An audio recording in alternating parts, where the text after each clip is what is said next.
प्रादेशिक भूगोल को आगे बढ़ाते हुए आज हम विश्व के गर्म मरुस्थलीय प्रदेशों का अध्ययन करेंगे। विश्व के प्रमुख गर्म मरुस्थल जो आपके सामने यहाँ आपको ब्लू कलर में दिखाई दे रहे होंगे, ये सभी मरुस्थल जो महाद्वीपों के जितने भी महाद्वीप हैं, सभी महाद्वीपों के पश्चिमी भाग में मिलते हैं, केवल सहारा मरुस्थल को छोड़कर। सहारा मरुस्थल जो है उसका पश्चिम से पूर्व तक विस्तार मिल जाता है, यानी कि उत्तरी मध्य जो अफ्रीका है उसमें इसका विस्तार मिलता है। इसके बाद में बात करें कि इसका विस्तार यहाँ पर ही क्यों है, यानी कि इसका एक पश्चिमी भागों में ही विस्तार क्यों है, जिसका मुख्य कारण जो महासागरीय धाराएं हैं। यहाँ पर ठंडी जल धाराएं बहती है, जिनकी वजह से यहाँ पर जो वर्षा होना है वो संभव नहीं हो पाता। और इस क्षेत्र में जो नज़दीक में ये धाराएं हैं, ये अगर गर्म होती तो यहाँ पर मरुस्थल नहीं पाए जाते, क्योंकि गर्म जल की धाराएं जलवाष्प के रूप में बदल जाता और निकटवर्ती क्षेत्र में वर्षा करता, लेकिन ऐसा नहीं है, जिसके कारण यहाँ पर मरुस्थलों का विकास हुआ है। दूसरा कारण है यहाँ पर व्यापारिक पवनों का चलना। जैसे कि आपके सामने ये विश्व का जो प्रतिरूप है ग्लोब, जो ग्लोब आप देख रहे हैं, इसका मध्यवर्ती क्षेत्र विषुवत रेखा कहलाता है और यह निम्न वायुदाब का क्षेत्र है, क्योंकि यहाँ से वायु गर्म होकर संवहन के रूप में ऊपर उठती है और संवहन क्रिया के माध्यम से ऊपर पहुंचकर गति करती है उत्तर और दक्षिण की ओर। और ये जो ऊपरी संचरण है ये 30 से 35 डिग्री अक्षांशों पर पहुंचकर हवाएं नीचे उतरती है, जिसकी वजह से 30 और 35 डिग्री अक्षांशों के मध्य उत्तरी व दक्षिणी गोलार्ध में उपोष्ण उच्च वायुदाब की पेटी बन जाती है। फिर वहाँ उच्च वायुदाब से निम्न वायुदाब की तरफ, यानी कि 30 से 35 से विषुवत रेखा की ओर दोनों ओर से पवनें स्थायी प्रवाह के यानी कि धरातल के नज़दीक बहते हुए चलती हैं और ये पवनें विषुवत रेखा पर आकर टकराती है। लेकिन काम ये है कि जब ये व्यापारिक पवनें उपोष्ण उच्च वायुदाब से बहते हुए आती है तो वहाँ स्थल मार्ग होने की यानी स्थल भाग होने की वजह से, स्थल के ऊपर यानी स्थलीय मार्ग होने की वजह से यहाँ पर जो जल का अभाव है और ये पवनें जो है वो शुष्क हैं, तेज़ गति से चलती है तो ये बड़ी ही गर्म हो जाती हैं।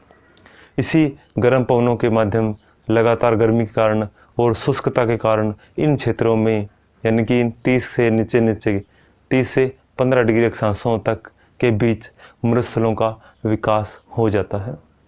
तो ये दो कारण हैं, एक तो व्यापारिक पवनें और दूसरा महासागरीय ठंडी जलधाराएं, जिनकी वजह से इन महाद्वीपों में उष्ण मरुस्थलीय प्रदेशों का विकास हुआ है।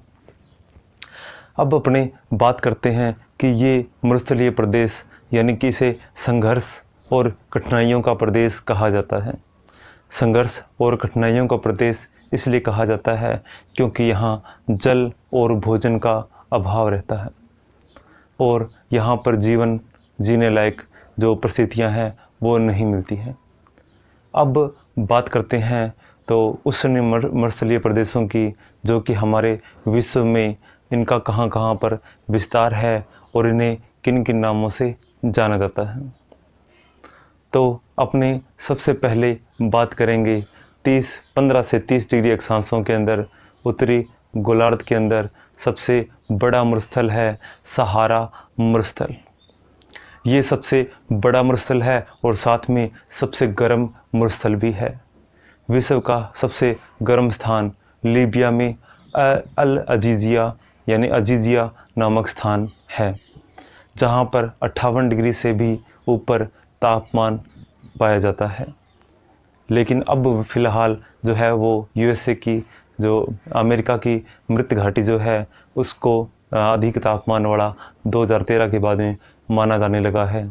उसके कुछ विशेष कारण हैं कि यहाँ पर तापमान अल अजीज़िया के अंदर जो तापमान है वो भूलवंश 7 डिग्री अधिक दिखाया गया था। जो भी है, तो इसके अंदर दो विरोधाभास मिल ही जाते हैं। सबसे बड़ा मरुस्थल जो है वो सहारा का मरुस्थल है और इसका विस्तार अगर दक्षिण से बात करें तो सूडान से लेकर उत्तर के अंदर बात करें तो एटलस पर्वत और भूमध्य सागर का क्षेत्र है, यहाँ तक मिलता है। हालांकि तटवर्ती क्षेत्र पर सहारा का विस्तार नहीं है। फिर बात करते हैं पूर्व से पश्चिम की ओर, तो ये दक्षिण से उत्तर की ओर तो कहीं पर 1300 किलोमीटर लिखा आता है, कहीं पर 2004 किलोमीटर लिखा आता है।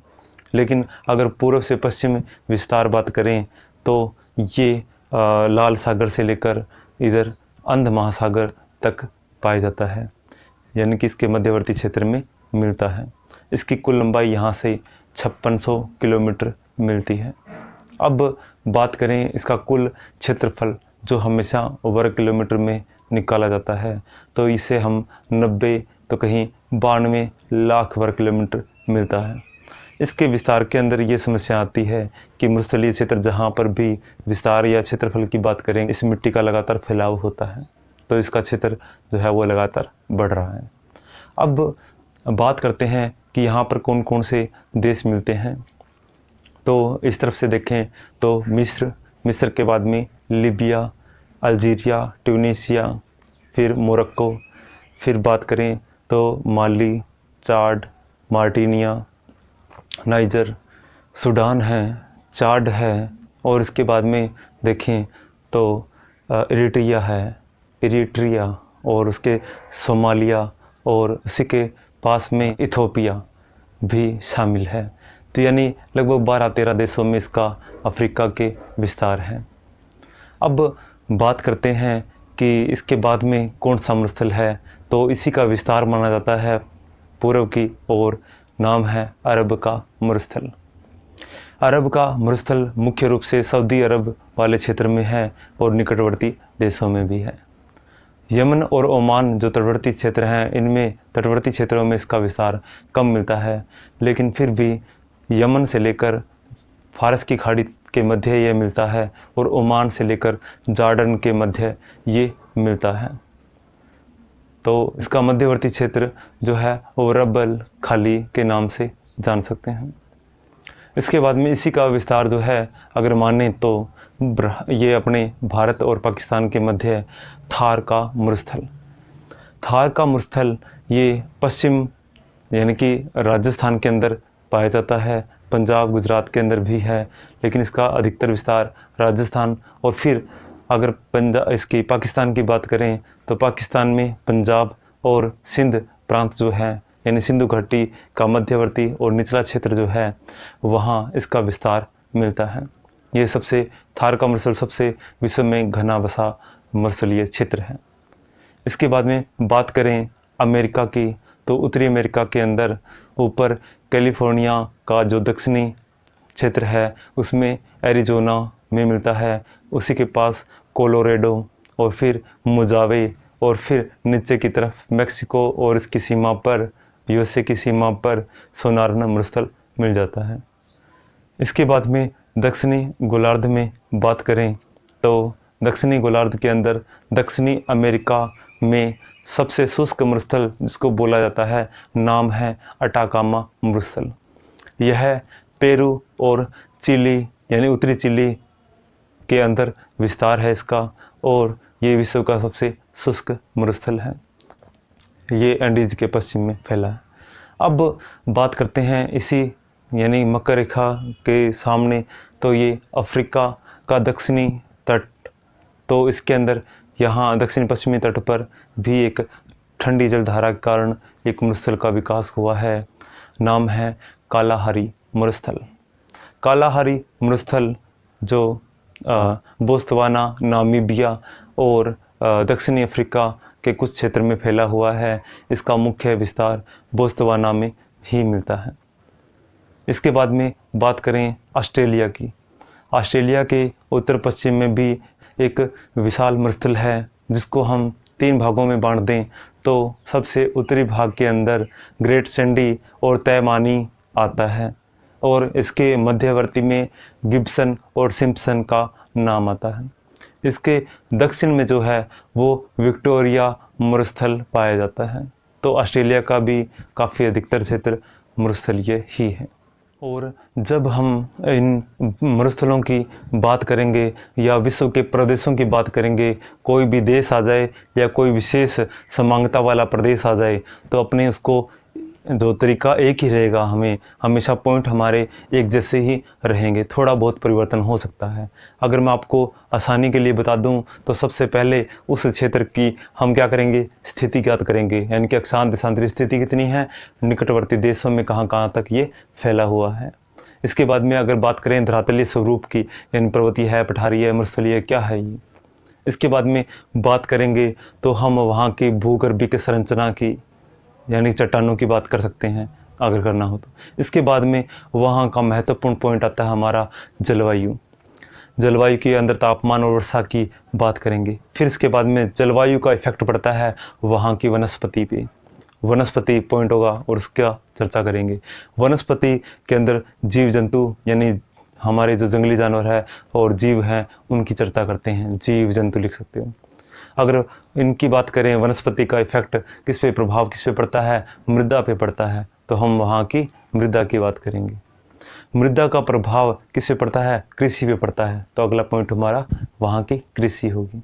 कृषि का प्रभाव हमारा किस पे, यानी कृषि या तो मिट्टी का प्रभाव किस पे पड़ेगा, कृषि पे, या मृदा के अंदर हमें मिलने वाले हैं, नीचे गहराई में मिलने वाले हैं खनिज। अब कृषि और खनिज दोनों का ही इफेक्ट किस पे पड़ेगा, यानी कि ये कच्चा माल देते हैं किसको, उद्योगों को। उद्योगों के बाद में अगर बात करेंगे तो उद्योग कहाँ पहुँचाते हैं माल, जनसंख्या को, लोगों को। अगर कैसे पहुँचाते हैं तो टॉपिक आता है हमारा परिवहन। अगर इसके बाद में उस क्षेत्र का अपनी ओर से क्या है, भविष्य में क्या संभावनाएं हैं, तो इसकी चर्चा हम अपनी तरफ से करेंगे। यानी कि प्रत्येक प्रादेशिक भूगोल के अंदर आपको जहाँ पर भी जो टॉपिक मिलता है उसमें ये पॉइंट आपको मिलने वाले ही हैं, तो आपके प्रादेशिक भूगोल को ये आसान कर देंगे। चलो ठीक है, बात करते हैं कि इसके बाद में कि यहाँ की जलवायु की, कि जब क्षेत्र हमने कर लिया उसके उच्चावचीय स्वरूप कर लेते हैं। चलो धरातलीय स्वरूप पहले करते हैं। धरातलीय स्वरूप यहाँ पर यानी कि उष्ण मरुस्थलीय क्षेत्र में बालू का स्तूप मिलते हैं, जिन्हें हम अर्घ कहते हैं। क्या मिलते हैं, बालू का स्तूप, जिन्हें क्या कहते हैं, हम अर्घ कहते हैं। ये मृदा के बड़े बड़े टीले होते हैं, मिट्टी के ऊंचे ऊंचे टीले होते हैं, कहीं पर 300 मीटर से भी ज़्यादा ऊंचे टीले मिलते हैं। सहारा का तो 1/8 भाग बालू का स्तूप युक्त है। और बात करें तो इसके अंदर यहाँ चट्टानी जो चट्टानी मरुस्थल है उसे हम रेग कहते हैं। चट्टानी मरुस्थल है उसे हम रेग कहते हैं। और ये रेग जो है, ये पत्थर वगैरह इसमें, चट्टानी पत्थर या बोल्डर इसमें मिलते हैं, पत्थर। ठीक है, इसके बाद में बात करें तो पठार, इस मरुस्थल के अंदर पठार भी मिलते हैं। पठार क्या होते हैं, वैसे समतल होते हैं, कुछ ऊंचे उठे हुए। तो यहाँ पर मरुस्थल में कैसे मिलेंगे, बालू का पत्थर जब रूपांतरित हो जाता है बालू मिट्टी अतिरिक्त दाब और गर्मी के कारण क्या रूपांतरित हो जाती है, तो वो बलुआ पत्थर में बदल जाती है। आपने धरती पे इधर उधर कहीं लगे हुए, जैसे हमारे जोधपुर बीकानेर के अंदर से यहाँ से लाकर छतों में लगाई गई सिलाएं, जो थोड़ी होती, वैसे कटिंग अच्छी नहीं होती इसकी, तो वो जो सिलाएं हैं बलुआ पत्थर का ही रूप है। आप देखोगे मिट्टी जैसा कलर है, थोड़ा लालिमा ज़्यादा होती है उसके अंदर, भूरी सी। अब इसके बाद में देखें तो इसके अंदर जो पठार है उसको हम हमादा कहते हैं। तो ये यहाँ का धरातलीय स्वरूप है। तो इस प्रकार क्या करते हैं, यहाँ पर मिल जाती हैं। अब बात करें जलवायु की। जलवायु के रूप में यहाँ पर शीत ऋतु के अंदर जो तापमान है वो 10 डिग्री सेल्सियस या उससे भी नीचे हिमांक तक पहुँच जाता है। यानी औसत तापमान शीतकाल का जनवरी का लगभग हमें 10 डिग्री सेल्सियस मिलता है, और ग्रीष्मकाल का औसत तापमान हमें 35 डिग्री सेल्सियस तक मिल जाता है। वैसे देखें तो यहाँ पर तापांतर बहुत ज़्यादा होता है, यानी कि दिन के अंदर 50 डिग्री सेल्सियस तक और रात्रि के अंदर 0 डिग्री सेल्सियस तक तापमान पहुंच जाता है, यानी कि दैनिक तापांतर काफ़ी मिलता है। वहीं वार्षिक तापांतर भी काफ़ी मिलता है, लेकिन दैनिक तापांतर से कुछ कम होता है, यानी शीतकाल और ग्रीष्मकाल का वार्षिक तापांतर जो है वो कुछ ही आपस में डिफरेंस मिलता है। तो हालांकि विश्व के अन्य क्षेत्रों से तो ये ज़्यादा ही है। अब बात करें तो वर्षा की, यहाँ पर विश्व का सबसे शुष्क क्षेत्र है अटाकामा मरुस्थल, पहले भी चर्चा की थी, यानी कि सबसे शुष्क भाग ही है मरुस्थल। लगभग 25 डिग्री सेल्सियस से अगर कम वर्षा होती है तो वो क्षेत्र मरुस्थल कहलाते हैं। तो यहाँ पर 25 क्या, सहारा के मरुस्थल में तो 12.5 सेमी ही वर्षा वार्षिक हो पाती है। और अन्य क्षेत्रों में सभी में मरुस्थल का यही कारण है विकास का कि यहाँ पर वर्षा की कमी मिलती है। सूर्य का ताप दिन में अत्यधिक गर्म कर लेता है और रात्रि में आकाश बिल्कुल साफ है, जिसकी वजह से बादल वगैरह होते नहीं, जिसकी वजह से पार्थिव विकिरण भी काफ़ी तीव्र गति से होता है, यानी कि ये मरुस्थल काफ़ी ठंडे भी हो जाते हैं। रातें सुहावनी होती है, शीतल होती है, इसी कारण तापांतर, दैनिक तापांतर अधिक हो जाता है।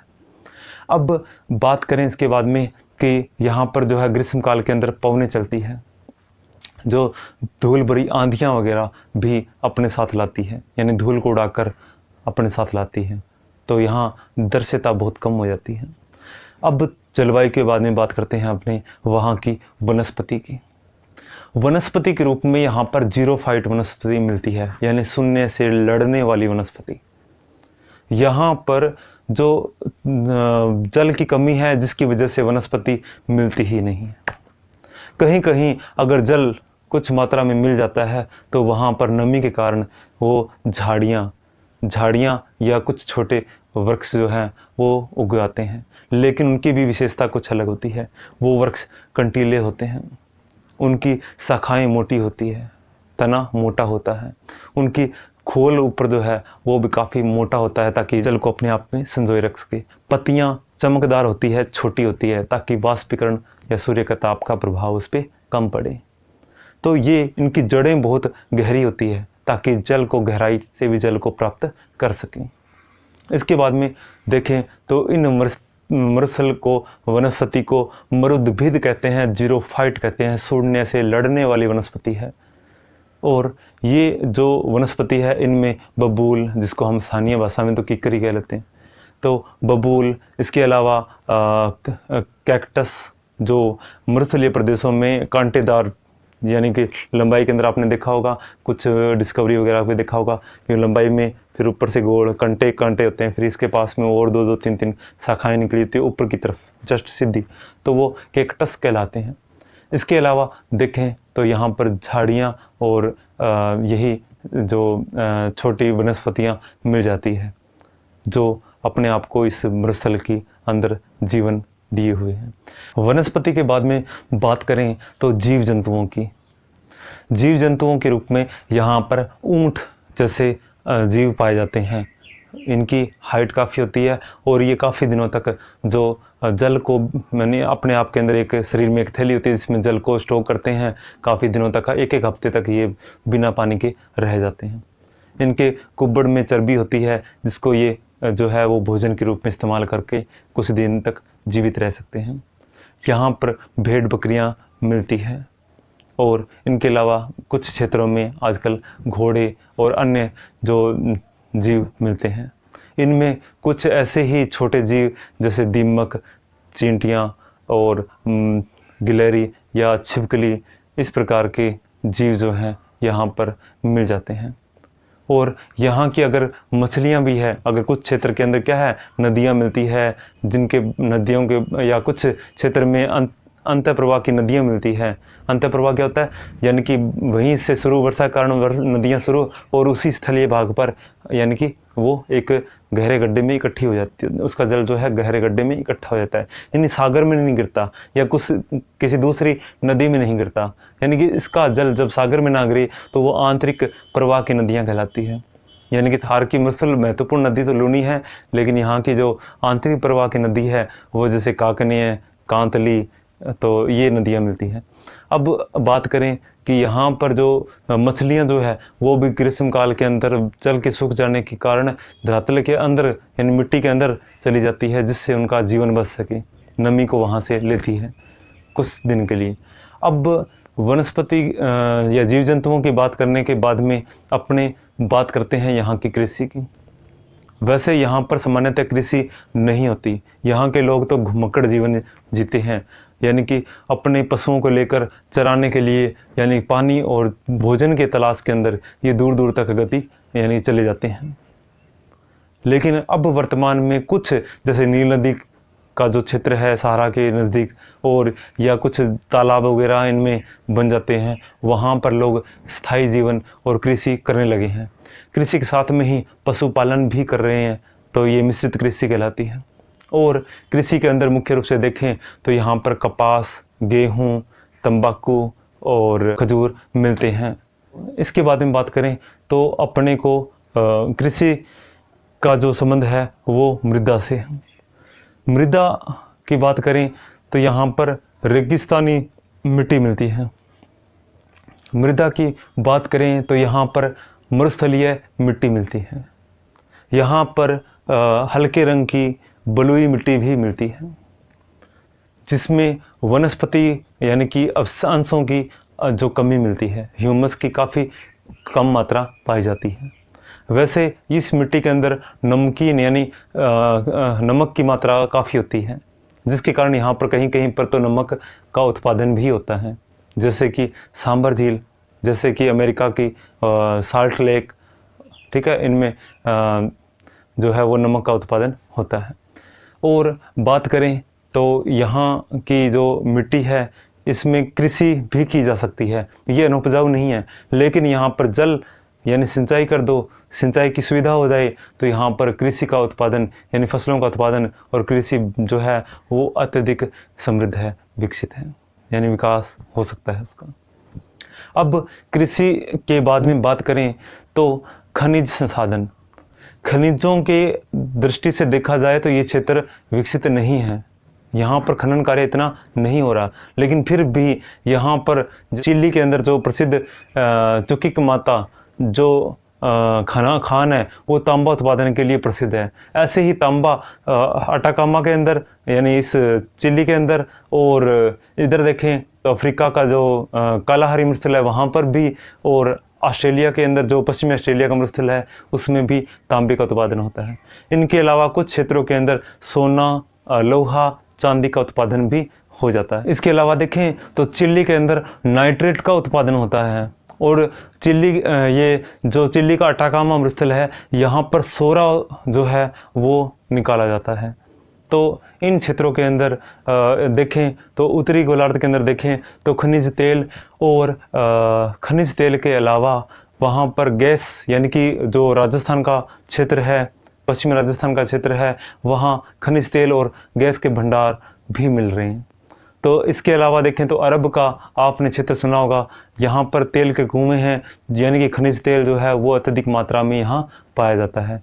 तो जहाँ पर खनिज तेल है वहाँ विकास भी हो रहा है। अब बात करते हैं खनिजों के बाद में उद्योगों की। तो खनिज और कृषि कार्य जहाँ पर हो रहा है वहाँ पर औद्योगिकरण भी पनप जाता है।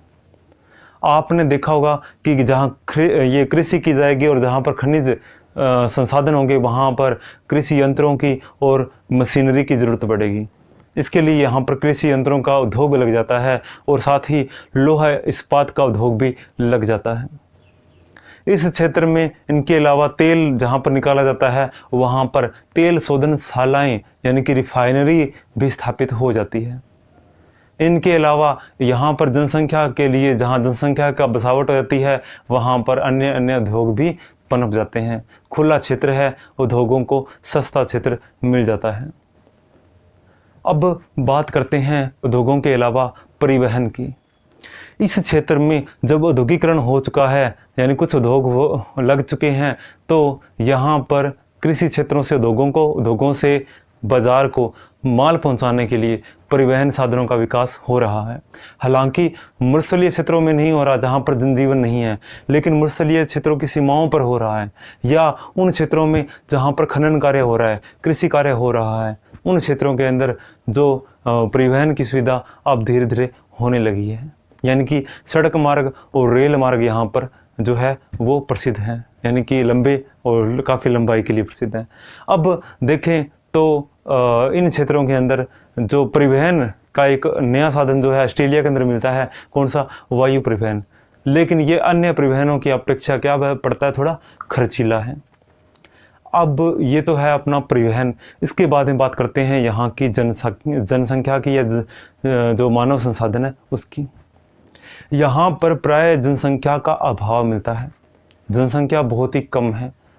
तो एशिया के अंदर देखें तो थार का मरुस्थल ही है जिसमें जनसंख्या जल पहुँचाने के कारण जो है, सिंचाई होने के कारण जनसंख्या भी वहाँ पर काफ़ी पहुँच गई है। परिवहन की सुविधा अच्छी है इसलिए यहाँ पर जनसंख्या काफ़ी मिलती है। तो मरुस्थलीय क्षेत्रों में सबसे ज़्यादा जो जनसंख्या घनत्व वाला क्षेत्र जो है मरुस्थलीय का, तो वो थार का ही है। अब इसके बाद में बात करें तो यहाँ पर जो जनसंख्या के अंदर तो लोगों को काम मिला है। जनसंख्या 3 टाइप की है यहाँ पर। एक तो खानाबदोश, जिसमें लोग क्या करते हैं? पशुचारण करते हैं और शिकार करते हैं। और वो जैसे कि शिकार के अंदर लोमड़ी का शिकार या आजकल तो चीता शेर वगैरह इनका शिकार भी कर लेते हैं, खरगोश वगैरह का शिकार कर लेते हैं।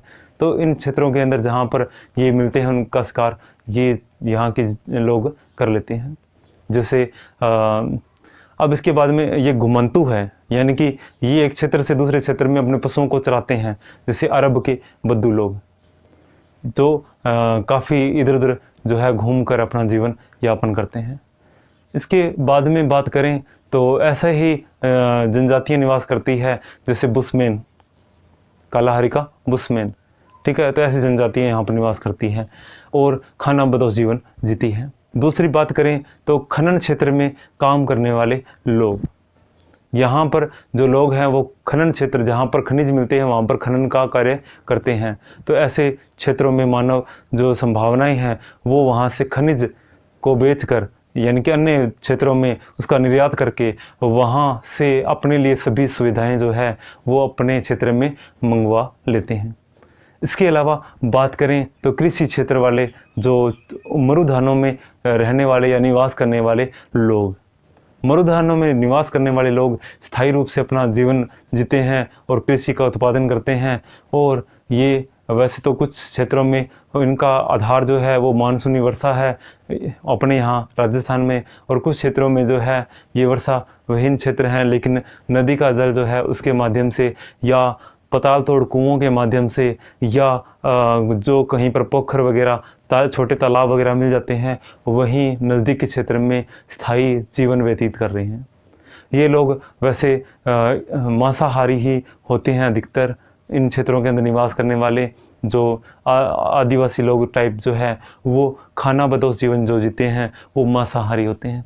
वो भोजन के लिए अपने ही पालतू पशुओं को का मांस खाते हैं और उनको प्यास की पूर्ति के लिए उनका ही जो है वो खून पी जाते हैं।